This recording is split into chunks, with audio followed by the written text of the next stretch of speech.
नमस्कार. मी डॉक्टर मयुरी सुरेश पाटणे, तथास्तु क्लिनिकतर्फे जागतिक महिला दिनानिमित्त सर्व महिलांना शुभेच्छा देऊ इच्छिते.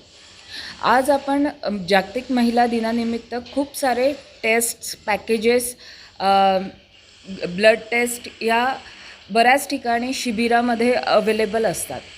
तर खरंच एवढ्या तपासण्यांची गरज असते का? आज आपण जाणून घेऊया यातल्या कुठले तपास महिलांकरिता खरंच गरजेचे आहेत आणि आपण केव्हा आणि का म्हणून त्या तपासण्या करून घ्याव्यात.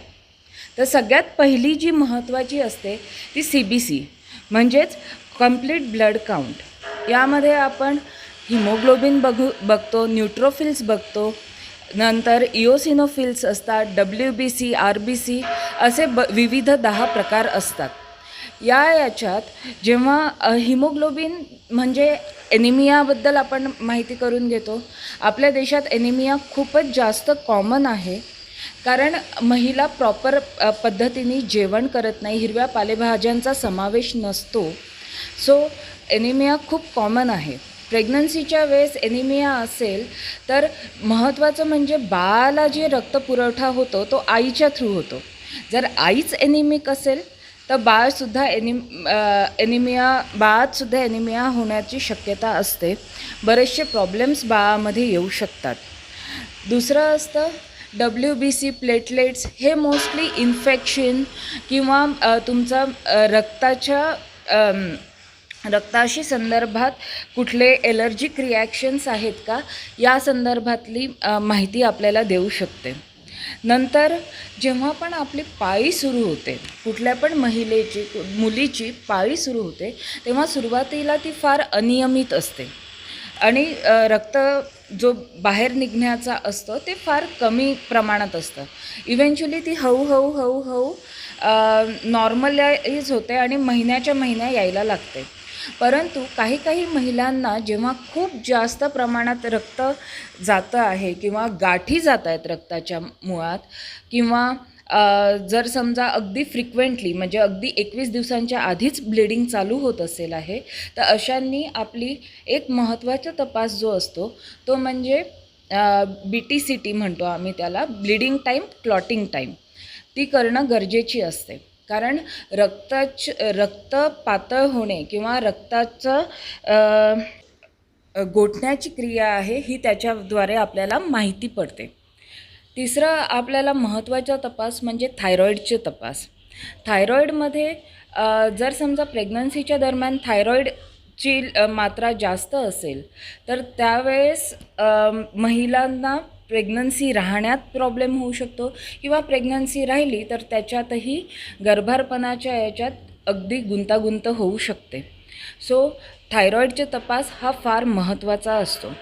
आजकाल बायांना खूप थकवा जाणवतं, केस गळण्याचे प्रॉब्लेम होतात. सो हे विविध कारणांनी असू शकतात. थायरॉईड हा त्यातला एक प्रकार असू शकतो. त्यानंतर आहे महत्त्वाचं म्हणजे ब्लड ग्रुप माहिती असणे. ब्लड ग्रुप 2 याच्यात आम्ही डिवाईड करतो. एक AB ओमध्ये असतो आणि दुसरं म्हणजे रिझस फॅक्टर जे म्हणतो आम्ही, RH फॅक्टर, जे पॉझिटिव्ह किंवा निगेटिव्ह असू शकतो. सो जेव्हा एखादी स्त्री प्रेग्नंट असते त्यावेळी जर ती निगेटिव्ह असेल आणि बाळ जर पॉझिटिव्ह असेल तर अशावेळी त्या बाईला डिलिव्हरीच्या दरम्यान पुढच्या डिलिव्हरीसाठी प्रॉब्लेम होऊ नये म्हणून अँटी-डी म्हणून इंजेक्शन दिलं जातं. त्यामुळे आपल्याला आपला ब्लड ग्रुप माहिती असणं फार गरजेचं असतं. दुसरी गोष्ट अजून, जेव्हा ब्लड ट्रान्सफ्युजन जेव्हा करतो त्यावेळेससुद्धा या गोष्टीचं गरज पडते. त्यामुळे आपला ब्लड ग्रुप आपल्याला माहिती असायलाच हवा. तिसरं जे आहे, जी महत्त्वाची तपासण्यांमध्ये आपण मानलं जातं ती म्हणजे HIV, HBsAg म्हणजे एड्सची जी तपासणी असते किंवा हिपॅटायटिसची जी तपासणी असते ती फार गरजेची असते. स्पेशली लग्न जुळवते वेळी, कारण लग्नानंतर 2 पार्टनर्समध्ये लैंगिक संबंध प्रस्थापित होण्याची शक्यता असते, ज्यात या संबंधांमुळे एकमेकांना संसर्ग देण्याची शक्यता खूप जास्त असते. त्यामुळे आपल्या पार्टनरला HIV किंवा HBsAg तर नाही ना याची तपासणी करणं अत्यंत आवश्यकता असते. दुसरं म्हणजे जेव्हा पण कुठली आम्ही प्रोसिजर करत असतो किंवा कुठलं ऑपरेशन असतं त्यावेळी ही तपास करणं फार गरजेचं असतं.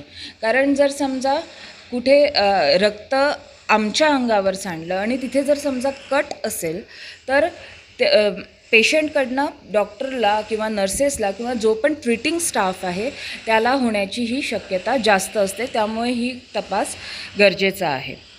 त्याच्यानंतर अजून महत्त्वाची तपासणी असते शुगर्स. तर नॉर्मली असं बघितलं गेलं आहे की सगळेजणं रँडम ब्लड शुगर करतात.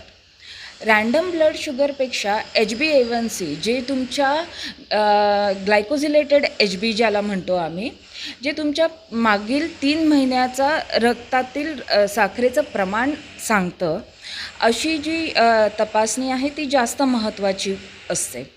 कारण की त्याच्याद्वारे आपल्याला हे कळू शकतं की मागील 3 महिन्यात तुमची साखरेची साधारण पातळी कशी होती.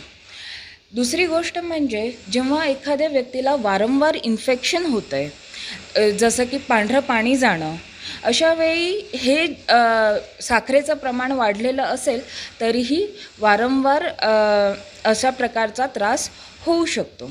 सो त्याला दुरुस्त केलं तर आपल्याला आपण बाकीचे पण आजार त्याच्यामुळे कमी करू शकतो. प्रेग्नन्सीच्या वेळेस पण जर समजा रक्तातील साखरेचं प्रमाण जास्त असेल तर अनेक कॉम्प्लिकेशन्स, खूप साऱ्या गुंतागुंती होऊ शकतात. जसं की बाळाचं वजन खूप जास्त असल्यामुळे नॉर्मल डिलिव्हरी होण्याचे चान्सेस कमी होतात. किंवा जर समजा बाळाला आईच्या बॉडीतले साखर बाळ घेत असतो जेव्हा पोटात असतो, पण जेव्हा तो बाहेर निघतो त्याच्यानंतर तो एखाद्या वेळेस हायपोग्लायसेमिक शॉकमध्ये जायची प्रमाण असू शकतं. अजून महत्त्वाच्या तपासांमध्ये विटॅमिन B12 आणि D3 डेफिशियन्सीज आम्ही खूप रेग्युलरली बघितले जाते. आपल्या भारतात सूर्यप्रकाश मुबलक प्रमाणात आहे, परंतु कोणीही सकाळी कोवळ्या उन्हात बसणे असं रेग्युलरली करत नाही. सो त्यामुळे विटॅमिन D डेफिशियन्सी खूप लोकांमध्ये पाहिल्या जाते. आजकालच्या महिलांमध्ये थकवा, तणाव, डिप्रेशन हे जे आहे हे बरेचदा विटॅमिन B12 आणि D3 डेफिशियन्सीमुळे पण होऊ शकतात. त्यामुळे शक्यतोवर याचं प्रमाण आपण बघावं. त्याच्यासाठी काही जे काय सप्लिमेंट्स लागणार असेल ते कंप्लीट करून घ्यावे. सकाळच्या वेळी कोवळ्या उन्हात बसावे. त्याने बऱ्यापैकी या सगळ्या गोष्टींचा फरक पडतो. बाकीचे जे तपास असतात त्यात लिपिड पॅनल म्हणून असतं, ज्याच्यात आपण LDL, HDL, नंतर कोलेस्ट्रॉल याबद्दल माहिती घेतो. समजा कोलेस्ट्रॉलचं प्रमाण जास्त असेल आहे, LDL जास्त असेल आहे, तर अशा वेळेस आपल्या आर्टरीजमध्ये प्लेक तयार होतात आणि मग त्याच्यानुसार पुढे जाऊन हार्ट अटॅकमध्ये त्याचं हे होऊ शकतं. सो ही पण एक तपास गरजेचा आहे.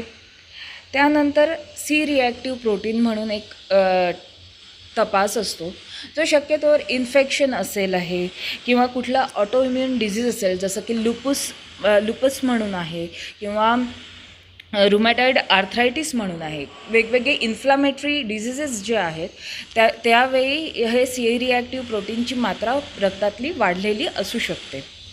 याशिवाय अजून कुठले असे तपास आहे जे गरजेचे आहे महिलांसाठी स्पेसिफिक, तर ते आहे पॅप्समियर म्हणून केल्या जातं. ही शक्यतोवर प्रत्येक महिलांनी दरवर्षी करण्यासारखे तपास आहे, ज्यात आम्ही आपल्या जी सर्विक्स जे म्हणतो आपण, गर्भाशयाचं जी पिशवीचं तोंड आहे तिथले आम्ही काही सेल्स तपासायला पाठवतो. हा पॅप्समियर जे आहे ते गर्भाशयाच्या मुखाशी येणाऱ्या कॅन्सरशी रिलेटेड ती तपास आहे. सो तो रेग्युलरली केला तर आपण खूप अगोदर हे त्याचा डायग्नोसिस करू शकतो आणि त्यावर मग ट्रीटमेंट होऊ शकते. एक वेळा तुम्ही लवकर ट्रीटमेंट केली तर अशा पद्धतीने आपण त्या स्त्रीला मरणातनं वाचवू शकतो. याच्याशिवाय कोणाला जर पॅप्समियर करायचं नसेल तर आपल्याकडे अजून बरेचसे तपास असतात, जसं लिक्विड बेस्ड सायटोलॉजी आणि HPV DNA PCR हे दोन्ही सोबत केले तर जवळपास आपण 5 वर्षातनं एक वेळ ही तपास करून घेऊ शकतो. प्रत्येक महिलेने पाळी संपल्यानंतर स्वतःचं सेल्फ ब्रेस्ट एक्झामिनेशन करणं गरजेचं असतं. त्या याच्यात जर छातीत कुठल्या गाठी असतील तर त्या लगेच ओळखू येऊन त्यावर ट्रीटमेंट करणं शक्य असतं. ज्या घरात ब्रेस्ट कॅन्सरशी म्हणजे रिलेटेड कोणाचं आई मावशी आत्या यांच्यापैकी कोणाला असेल तर अशा घरात त्या महिलेने स्वतः योग्य त्या डॉक्टरांकडनं प्रॉपर तपास करून मॅमोग्राफी करणे, BRCA1 BRCA2 अशा रक्त तपासण्या करणे गरजेचं असतं आणि त्यावर योग्य काळात ट्रीटमेंट घेणं फार गरजेची असते. सो या सगळ्या तपासण्या सगळ्या महिलांसाठी फारच महत्त्वाच्या असतात.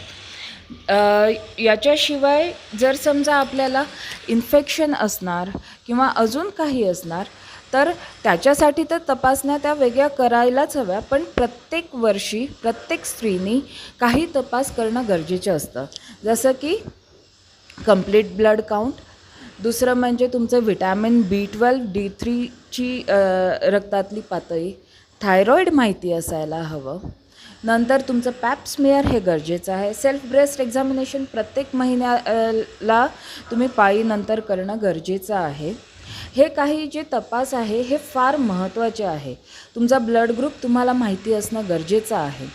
तर आज आपण या महिला दिनाचं निमित्त साधून असं ठरवूया की आपण आपल्या तब्येतीची काळजी आपण स्वतःच घेऊयात आणि हा आपला देश बलवान बनवूया. धन्यवाद.